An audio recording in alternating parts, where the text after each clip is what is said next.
சபை கெட்ட சபை என்கிற அந்த தலைப்பில் மூன்றாம் பாகமாக பார்ட் 3ஆக உங்களை சந்திப்பதில் எனக்கு மிக்க மகிழ்ச்சி.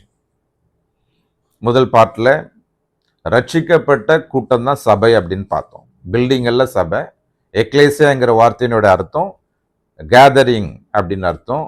அந்த கூட்டம் அப்படிங்கிறது அழைக்கப்பட்ட கூட்டம், இயேசு கிறிஸ்துவனிடத்திலே பாவத்தை அறிக்கையிட்ட கூட்டம், அவரால் பாவ மன்னிப்பு பெற்ற கூட்டம், பாவ மன்னிப்பை பெற்று அவருடைய சரீரமாகிய அந்த சபையில ஏற்கனவே அந்த நரகத்திலிருந்து மீட்டெடுக்கப்பட்ட அந்த கூட்டத்துல இணைந்து கொண்ட கூட்டம் தான் சபைன்னு நம்ம பார்த்தோம் முதல் பகுதியில. இரண்டாவது பாட்டுல ரட்சிப்பை குறித்து நம்ம பேசணும். ரட்சிக்கப்பட்ட கூட்டம் தான் சபைன்னா ரட்சிப்புனா என்ன அப்படிங்கிறத நம்ம கொஞ்சம் தெளிவா பார்த்தோம். அந்நிய பாஷை பேசினால்தான் ரட்சிப்பா அப்படிங்கிற விஷயத்தை வைத்து முன்வைத்து பார்த்தோம். அதுல அந்நிய பாஷை என்பது ஒரு வரம். அந்த வரம் ஆவியானவர் அவருடைய சித்தத்தின்படி யாருக்கு கொடுக்கணுமோ கொடுக்கிறாரு. சபை முழுவதும் ஒரே வரத்தை அவர் கொடுக்கறது இல்லை. அதனாலதான் கேள்வி கேட்கிறாரு, சரீரம் முழுவதும் கண்ணானால் சரீரம் எப்படி இயங்கும்னு கேட்கிறாரு. இது வரம், பல வரத்துல ஒரு வரம். அந்த வரத்தை தேவன் அவருடைய சித்தமானவருக்கு கொடுக்கிறார். அப்படிதான் நம்ம பைபிள்ல பார்க்கிறோம். அந்நிய பாஷையினால் ரட்சிப்புன்னு வேதத்துல எங்கேயுமே இல்லை. வேதத்துல கர்த்தராகிய இயேசு கிறிஸ்துவை விசுவாசி அப்பொழுது நீ ரட்சிக்கப்படுவான்னு இருக்குது. வேதத்துல என்னவென்றால் கர்த்தராகிய இயேசுவை உன் வாயினால் அறிக்கையிட்டு தேவன் அவரை மரித்தோரிலிருந்து எழுப்பினார் என்று உன் இருதயத்தை விசுவாசித்தால் நீ ரட்சிக்கப்படுவான்னு இருக்குது. அந்நிய பாஷை பேசினால் ரட்சிக்கப்படுவான்னு வேதத்துல எங்குமே இல்லை அப்படிங்கிற விஷயத்தை இரண்டாம் பாகமாக நம்ம பார்க்கணும். மூன்றாம் பாகமாக இன்னைக்கு நம்ம பார்க்கக்கூடிய விஷயம் என்னன்னா, இந்த ரட்சிப்பை குறித்து என்ன, ரட்சிக்கப்பட்ட கூட்டம் தான் சபை, அதை கிளியர் பண்ணிட்டு தான் அடுத்த பாட்டுக்கு நம்ம போகணும். ஆனா அந்த ரட்சிப்பை குறித்து பலவிதமான விவாதங்கள், பலவிதமான குழப்பங்கள் இருக்குது. அடிப்படையே ஆடி போய் இருக்குது. அதனாலதான் இதை தொடர்ந்து ரட்சிப்பு என்றால் என்ன, அந்நிய பாஷை பேசினால்தான் ரட்சிப்பா என்கிற விஷயத்த நம்ம 2 பாகத்துல கவர் பண்ணோம். இந்த பாகத்துல இந்த பரலோகம்னு ஒண்ணு இருக்குல்ல, நித்திய ஜீவன் ஒண்ணு இருக்குல்ல, அந்த நித்திய ஜீவனை நம்ம பெற்றுக்கொள்வது சாத்தியதை தானா, சாத்திய கூறுதானா அப்படின்னு ஒரு கேள்விக்கு நம்ம பதில் கொடுப்போம். இது ரட்சிப்பை தொடர்புடையது தான். ஆனா அநேகர் என்ன பண்றாங்கன்னா, அந்த நித்திய ஜீவன்லாம் நமக்கு இல்லை, அதெல்லாம் ஏற்கனவே போயிட்டாங்க, இனிமே அங்க நம்ம போக முடியாது, அதுல ஒரு சில லட்சங்கள் மட்டும்தான் போயிருக்கிறாங்க. அப்ப நமக்கு என்ன இருக்குது அப்படின்னா, நம்ம இந்த பூமியில கர்த்தரை விசுவாசித்து அவருக்கு உண்மையா நடந்தோம்னா நம்ம ஏழையா இருந்தா பணக்காரன் ஆயிடுவோம், நம்ம நோயோட இருந்தா நல்ல சுகமாயிடுவோம், ரொம்ப தாழ்த்தப்பட்டு இருந்தா தேவன் நம்ம உயர்த்திடுவார். இதுதான் ரட்சிப்பு அப்படின்ற மாதிரி சிந்திக்கக்கூடிய கூட்டங்கள் அநேகர் இருக்கிறாங்க. நித்திய ஜீவன் எல்லாம் அது நமக்கு உறுதி சொல்ல முடியாது, அது அங்க போடாதான் தெரியும் இருக்குமா இல்லையா, அல்லது நான் போவேனா இல்லையான்னு.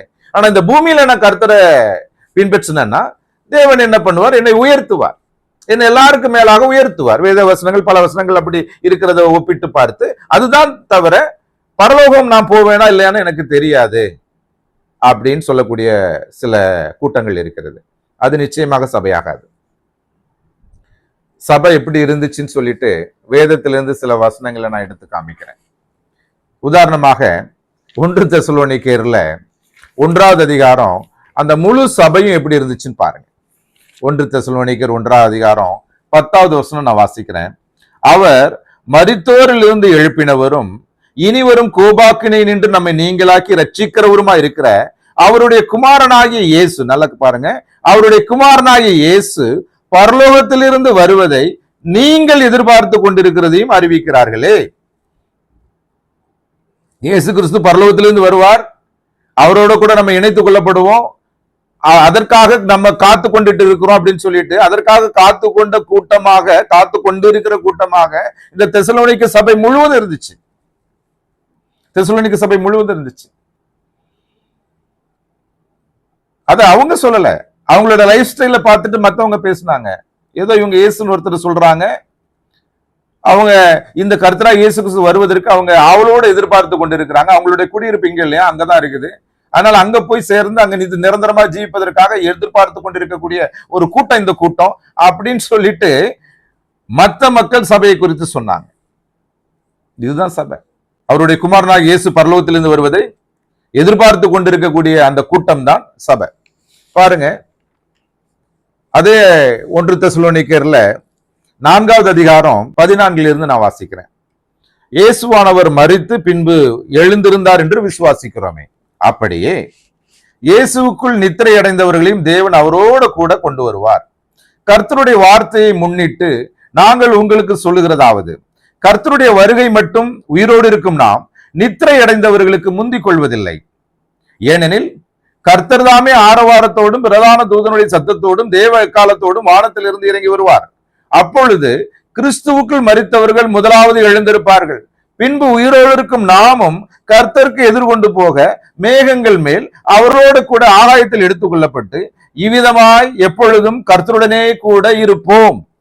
இங்க பாருங்க, இறந்தவங்க எல்லாம் உயிர் தெழுவாங்க, கர்த்தருக்குள் மரிச்சவங்க எல்லாம் உயிர் தெழுவாங்க.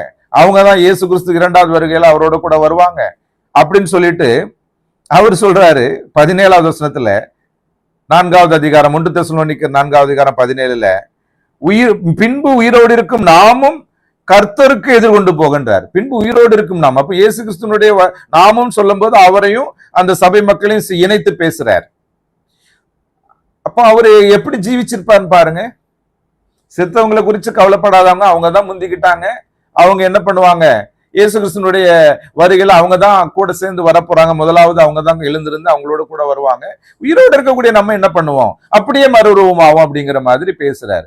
இப்போ பவுலுக்கு என்ன மாதிரியான சிந்தை போக்கு இருந்துச்சுன்னா, அவருடைய வாழ்நாட்களில கர்த்தராகிய இயேசு கிறிஸ்து வந்துருவார், நம்ம அவரோட கூட போவோம், அப்படியே மறுரூபமாகி மரணத்தை ருசி பார்க்காம அப்படியே மறுரூபமாகி நம்ம போயிருவோம்னு சொல்லிட்டு ஒவ்வொரு நாளும் அவருடைய வருகைக்காக காத்து கொண்டு இருந்தா மட்டும்தான் இப்படி பேச முடியும். தேவன் அதை சொல்றாரு, விழித்திருங்கள், ஆயத்தமாயிருங்கள் அப்படிதான் சொல்றாரு.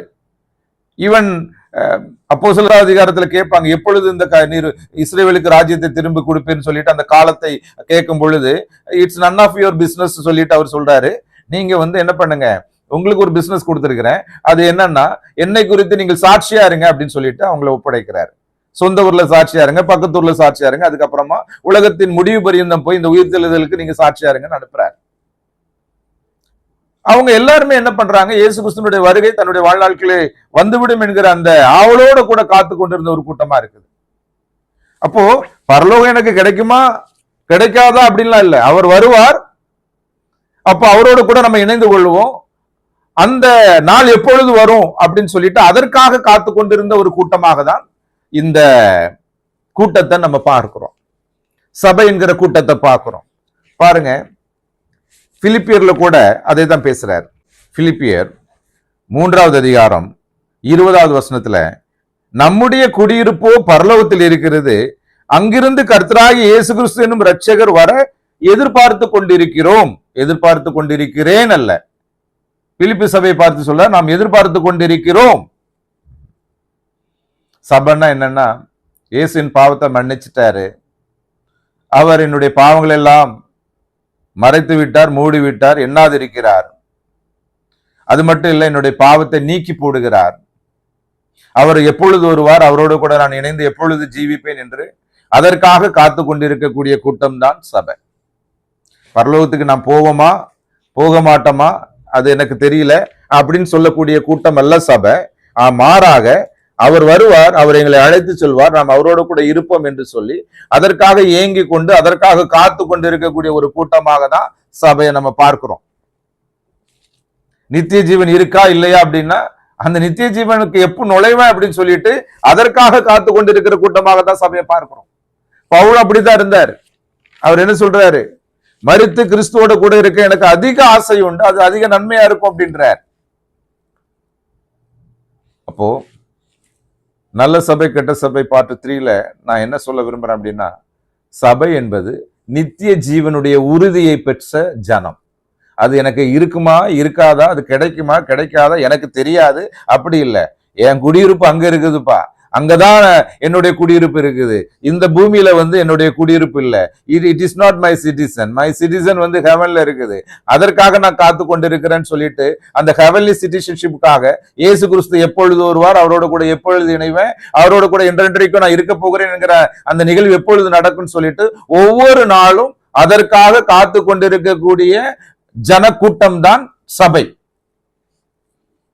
இந்த நம்பிக்கை இல்லாத கூட்டம் சபைன்னு சொல்ல முடியாது. நரகத்திலிருந்து மீட்டெடுக்கப்பட்ட கூட்டத்தை தான் ரட்சிக்கப்பட்ட கூட்டமாக வேதம் சொல்லுது. ரட்சிக்கப்படுகிறவர்கள் எப்படின்னா பாவத்திலிருந்து ரட்சிக்கப்படுகிறவர்களை, பாவத்தின் விளைவுகளில் இருந்து ரட்சிக்கப்படுகிறவர்களை தான் வேதம் பேசுது. அந்த கூட்டம் தான் சபை. நல்ல சபை கெட்ட சபையான்னு கேட்டா, நல்ல சபை கெட்ட சபைன்னா பைபிள்ல இல்ல. சபை இருக்குது. சபைனா என்னன்னா, இயேசு கிறிஸ்து வருவார், என்னை அழைத்து செல்வார். எப்பொழுது வருவார் என்று சொல்லி அனுதினமும் அவருடைய வருகைக்காக காத்து கொண்டிருந்து, அந்த என்னுடைய குடியிருப்பு பரலோகத்தில் இருக்கிறது, மிகுந்த நன்மையா இருக்குன்னு சொல்லிட்டு ஆவலோட ஏக்கத்தோட காத்து கொண்டிருக்கிற கூட்டத்தை தான் வேதத்துல சபை என்று பார்க்கிறோம். இயேசு கிறிஸ்து அதை தானே பேசுறாரு. உங்க பொக்கிஷம் எங்க இருக்குதோ அங்கதான் உங்க கண்ணு இருக்கும். உங்களுடைய பொக்கிஷத்தை பரலோகத்துல வைங்க அப்படின்றார். பரலோகத்துல வைங்க அப்படின்றார். அறிந்தோ அறியாமலோ ரட்சிக்கப்பட்டுட்டேன்னு சொல்லி, இயேசு கிறிஸ்துவை ஏற்றுக்கொண்டுட்டேன்னு சொல்லி, இயேசுவின் பாவத்தை மன்னித்து விட்டார் என்று சொல்லியும் வெளிச்சத்தின் பிள்ளைகள் இருளில் நடந்து கொண்டிருக்கிறதை பார்த்து ரொம்ப கஷ்டமா இருக்கு. எங்க இருக்குது நம்முடைய கண்ணு? எங்க இருக்குது நம்முடைய பொக்கிஷம்? பூமிக்குரியவளை நாடிட்டு இருக்கிறோமா, அல்லது நம்முடைய குடியிருப்போ பரலோகத்தில் இருக்கிறது, அங்கிருந்து கர்த்தராகிய இயேசு கிறிஸ்து வரை எதிர்பார்த்து கொண்டிருக்கிறோம் என்று சொல்லக்கூடிய அந்த கூட்டத்தோட கூட இருக்கமா? அப்படிப்பட்ட நபராக இருக்கிறோமா? கேள்வி கேட்க வேண்டிய தருணம் இது. தேவன் நம்ம ரட்சித்திருக்கிறார். விசுவாசிகள் என்றால் ரட்சிக்கப்பட்ட கூட்டம். அப்படிப்பட்ட ஒரு கூட்டத்தை தான் வேதம் சபை என்று சொல்லுகிறது. ரட்சிப்புன்னா நரகத்திலிருந்து மீட்டெடுக்கப்பட்ட கூட்டம். பரலோகம் எனக்கு இருக்கிறது, அவர் என்று வருவார், அவரோடு கூட நான் என்று ஜீவிப்பேன் என்று சொல்லி அதற்காக காத்து கொண்டிருக்கக்கூடிய கூட்டம். பரலோகம் இருக்குதா இல்லையான்னு எனக்கு தெரியாது, தெரியல. நான் உண்மையா இருக்கிறேன், அவரை பின்பற்றுறேன், அது வந்தாதான் தெரியும். அது எப்படி நம்ம எப்படி சொல்ல முடியும்? இப்படி டவுட்டோடு இருக்கக்கூடிய கூட்டம் அல்ல சபை. அவர் வருவார், எங்களை உகோபாக்களிலிருந்து நீக்கி ரட்சிக்கிறவர் வருவார் என்று சொல்லி ஆவலோடு எதிர்பார்த்து கொண்டிருக்கிற கூட்டம் தான் சபை. அநேக வசனங்கள் இயேசு கிறிஸ்து சொல்றாரு, விசுவாசிக்கிறவன் கெட்டு போகாமல், அப்படின்னா அழிந்து போகாமல், நரகத்துல எரிந்து போகாமல், நித்திய ஜீவனை அடையும்படிக்கே பிதாவானவர் குமாரனை தந்தருளினார் நம்ம பார்க்கிறோம். குமாரனை விசுவாசிக்கிறவன் நித்திய ஜீவனை உடையவனாயிருக்கிறான்னு பார்க்கிறோம். என்னிடத்தில் விசுவாசமா இருக்கிறவனுக்கு நித்திய ஜீவன் உண்டென்று மெய்யாகவே மெய்யாகவே உங்களுக்கு சொல்லுகிறேன் என்று வேதத்துல பார்க்கிறோம். அது மட்டுமில்ல, நித்திய ஜீவனை அளிப்பேன் என்பதை அவர் கொடுத்த வாக்குத்தத்தம் பார்க்கிறோம். அதை கொடுக்கறதுக்கு தான் இயேசு கிறிஸ்து இந்த பூமிக்கு வந்தாரு. அதுக்கு தடையா இருக்கக்கூடிய உங்களுடைய என்னுடைய பாவத்தை அவருடைய திருரத்தத்தினால் கழுவதுக்கு தான் கர்த்தர் இந்த பூமியில வந்தாரு. இயேசு கிறிஸ்துவனிடத்துல பாவத்தை அறிக்கையிடும் பொழுது பாவ மன்னிப்பை பெறுறோம், பாவத்திலிருந்து விடுதலையை நம்ம பெறுறோம். முடிவோ நித்திய ஜீவன் அப்படின்னு வேதம் சொல்லுது. அதை தானே நம்ம பார்க்கிறோம். முடிவோ நித்திய ஜீவன். ரோமர் 6வது அதிகாரம் 22 இப்பொழுது நீங்கள் பாவத்தினின்று விடுதலையாக்கப்பட்டு தேவனுக்கு அடிமைகளானதினால் பரிசுத்தமாகுதல் உங்களுக்கு கிடைக்கும் பலன் முடிவோ நித்திய ஜீவன். பாவத்தின் சம்பளம் மரணம், தேவனுடைய கிருபை வரமோ நம்முடைய கர்த்தராகிய இயேசு கிறிஸ்துவினால், யாரால்? கர்த்தராகிய இயேசு கிறிஸ்துவினால் உண்டான நித்திய ஜீவன். இயேசு கிறிஸ்து இந்த பூமியில மனிதனாய் வந்து உங்களுக்கும் எனக்கும் பதிலாக நீதியாய் ஜீவித்து, முடிவு பரியந்தம் கீழ்ப்படிதல் உள்ளவராய் ஜீவித்து, நித்திய ஜீவனை அவர் பெற்று அதை இலவசமாய் அவரை நம்பக்கூடிய யாவருக்கும் அளிக்கும்படியாக அவர் இந்த பூமிக்கு வந்தவராய் இருக்கிறார். பாவிகளை ரட்சிக்க கிறிஸ்து இயேசு பூமிக்கு வந்தார்னு என்ன அர்த்தம்னா, பாவியாகி உங்களையும் என்னையும் பாவத்திலிருந்தும் பாவத்தின் விளைவாகி நரகத்திலிருந்தும் காப்பாற்ற வந்தார். அவரை அண்டிக் கொள்ளுகிற யாவரும் நித்திய ஜீவனுக்குள்ளாக பிரவேசிப்போம். இந்த பூமியில முடிவு பரியந்த விசுவாசத்துல உறுதியா நிலைத்திருப்போமானால் நாம் இந்த வசனம் சொன்னது போல பரிசுத்தமாகுதல் உங்களுக்கு கிடைக்கும் பலன் என்கிறத அனுபவிப்போம். முடிவோ நித்திய ஜீவன் என்பதையும் நம்ம அனுபவிப்போம். நித்திய ஜீவனை பெறுவோமா பெற மாட்டோமா அப்படின்னு இல்லை. நித்திய ஜீவன் இருக்கிறது என்று கர்த்தர் வருவார், அவரோடு கூட என்று ஜீவிப்பேன் என்று சொல்லி அதற்காக காத்து கொண்டிருக்கக்கூடிய கூட்டம் தான் சபை. சபைன்னா என்ன? தேவனிடத்துல என் பாவத்தை அறிக்கையிட்டேன், என் பாவத்தை எல்லாம் அவர் மன்னிச்சுட்டாரு, என் பாவம் மன்னிக்கப்படுவதற்காக அவர் சிலுவையில எனக்காக மரித்து அடக்கம் பண்ணப்பட்டு உயிர்த்தெழுந்தார், மீண்டும் வருவார். வரும் பொழுது அவரோடு கூட நான் ஜீவிப்பேன். அவர் வரும்போது கோபாக்கனை கொண்டு வர போறார். அந்த கோபாக்கனைக்கு நீங்களாக்கி ரட்சிக்கிற இயேசு கிறிஸ்து தான் என்னுடைய ரட்சகர் என்று சொல்லி அந்த ரட்சகருக்காக தெசலோனிக்கர் சபை காத்து கொண்டிருந்தது போல காத்து கொண்டிருக்கக்கூடிய கூட்டம் தான் சபை. சபைனா என்ன அப்படின்னா இதுதான் சபை. ரட்சிக்கப்பட்ட கூட்டம், நரகத்திலிருந்து காப்பாற்றப்பட்ட கூட்டம், இயேசு கிறிஸ்து வரும் பொழுது அவரோடு கூட இணைந்து கொள்வதற்காக ஆவலோடு காத்து கொண்டிருக்கக்கூடிய கூட்டம்.